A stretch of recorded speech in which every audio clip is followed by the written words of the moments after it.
Salut, salut! Et oui, c'est Rebecca, toujours là pour le défi lecture de la Bible de l'aurore au crépuscule. On lit la Bible de la Genèse à l'Apocalypse seulement 10 minutes chaque jour. Donc tu peux nous rejoindre. Merci Seigneur parce que encore aujourd'hui, tu vas nous parler à travers ta parole. Merci pour tous ceux qui m'accompagnent dans ce défi. Je prie que tu les bénisses, que tu nous permettes de garder notre motivation et que tu nous permettes de comprendre le passage du jour au nom de Jésus. Amen.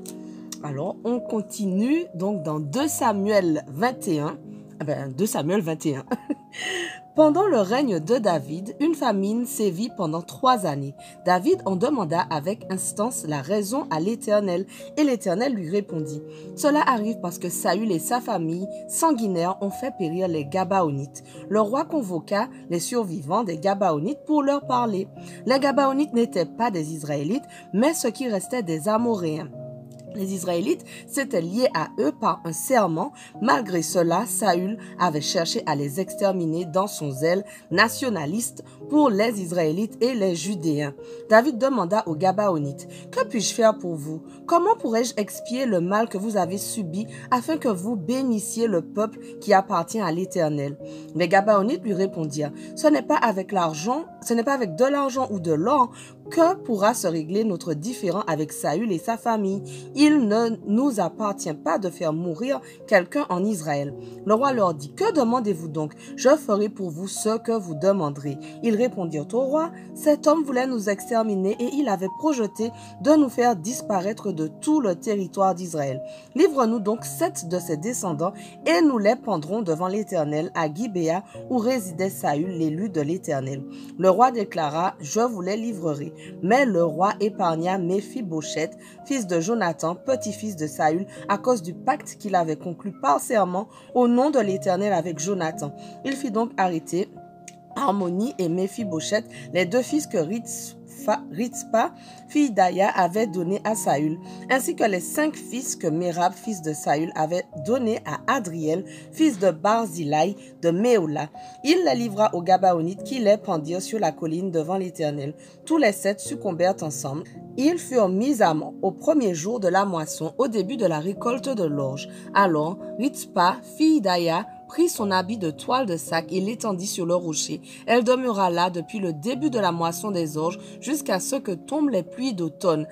Pendant le jour, elle empêchait les oiseaux de s'abattre sur les corps et la nuit, elle en éloignait les bêtes sauvages. On rapporta à David ce que Ritzpa, fille d'Aya, épouse de second rang de Saül, avait fait. Alors le roi alla demander les ossements de Saül et de son fils Jonathan aux notables de Yabesh en Galaad. Ceux-ci avaient en effet subtilisé leur corps de la place de Beth-Shan, où les Philistins les avaient attachés le jour où ils avaient vaincu Saül à Gilboa. Il fit venir de là les ossements de Saül et de son fils Jonathan et les joignit à ceux des suppliciés. Il fit ensevelir les ossements de Saül et de Jonathan dans le territoire de Benjamin, à Tséla, dans le tombeau de Kish, père de Saül. On se conforma à tout ce que le roi avait ordonné. Après cela, Dieu se laissa fléchir et intervint en faveur du pays. Une nouvelle fois, il y eut une guerre entre les Philistins et Israël. David et ses troupes se mirent en campagne pour combattre les Philistins. David était épuisé. Yishbi-Bénod, un descendant de Rapha, se vanta de tuer David. Il était ceint d'une épée neuve et portait un javelot dont la pointe de bronze pesait plus de 3 kg. Mais Abishai, fils de Tserouïa, vint au secours de David et mit à mort le Philistin. Alors les hommes de David adjurèrent le roi de ne plus venir avec eux au combat pour ne pas risquer de mettre le guide d'Israël en péril. Plus tard, à l'occasion d'une nouvelle bataille avec les Philistins à Gob, Sibécaï, le Hushatite, tua Saph, un descendant de Rapha.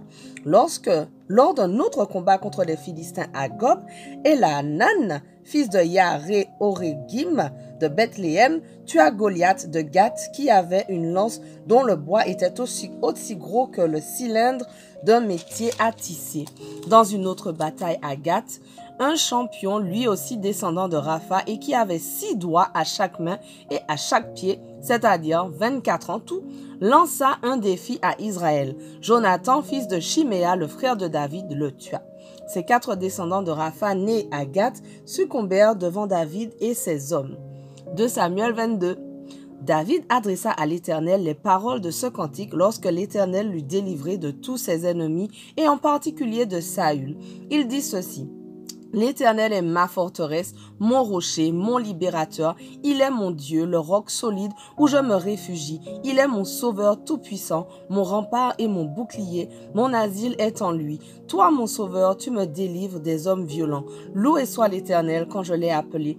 J'ai été délivré de tous mes ennemis. La mort m'enserrait de ses flots et comme un torrent destructeur me terrifiait. Oui, le séjour des morts m'entourait de ses liens. Le piège de la mort se refermait sur moi. Alors, dans ma détresse, j'invoquai l'Éternel. Vers mon Dieu, je lançai mon appel au secours. Mon cri parvint à ses oreilles et de son temple, il m'entendit. La pierre s'ébranle et chancelle. Les fondements du ciel se mettent à frémir, tout secoué par sa colère. De la fumée s'élève de ses narines et un feu dévorant de sa bouche. Des charbons embrasés, il courbe le ciel et descend un sombre nuage à ses pieds. Un chérubin est sa monture. Sur les ailes du vent, il apparaît et dans les replis des ténèbres. Il trouve son abri dans l'obscurité de l'orage et dans les nuages opaques. De l'éclat qui est devant lui jaillissent les charbons ardents. L'Éternel tonne dans le ciel. La voix du Dieu très haut résonne et soudain il envoie les flèches pour disperser mes ennemis. Il lance des éclairs pour les mettre en déroute. À ta menace, ô Éternel, et au souffle de ta colère, le fond des océans paraît. Les fondements du monde sont mis à nu. Du haut du ciel, il étend sa main pour me prendre, me retirer des grandes eaux, m'arracher à mes adversaires, à mes rivaux plus forts que moi. Il m'affrontait au jour de mon désastre, mais l'Éternel a été mon appui. Il m'a retiré du danger. Il m'a délivré car il m'aime. Oui, l'Éternel a bien voulu me traiter selon ma justice.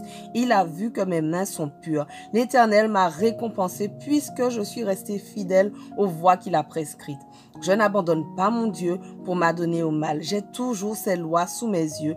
Je ne fais fi d'aucun de ses préceptes. Envers lui, je suis sans reproche. Je me suis gardé du péché. L'Éternel m'a récompensé d'avoir agi avec droiture et d'avoir gardé les mains pures.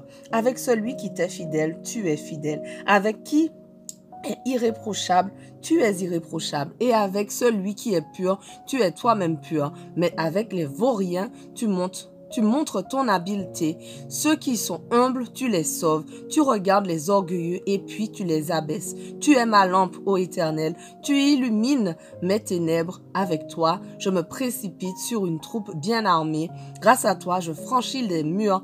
Parfaites sont les voies que prescrit l'Éternel et sa parole est éprouvée. Ceux qui le prennent pour refuge trouvent en lui un bouclier.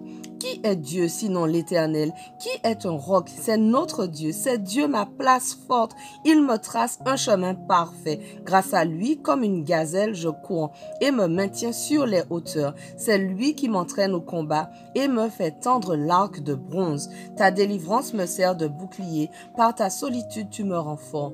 Grâce à toi, j'avance plus vite. Mes jambes ne fléchissent pas. Je poursuis tous mes adversaires. Je les détruis et je ne reviens pas sans les avoir brisés.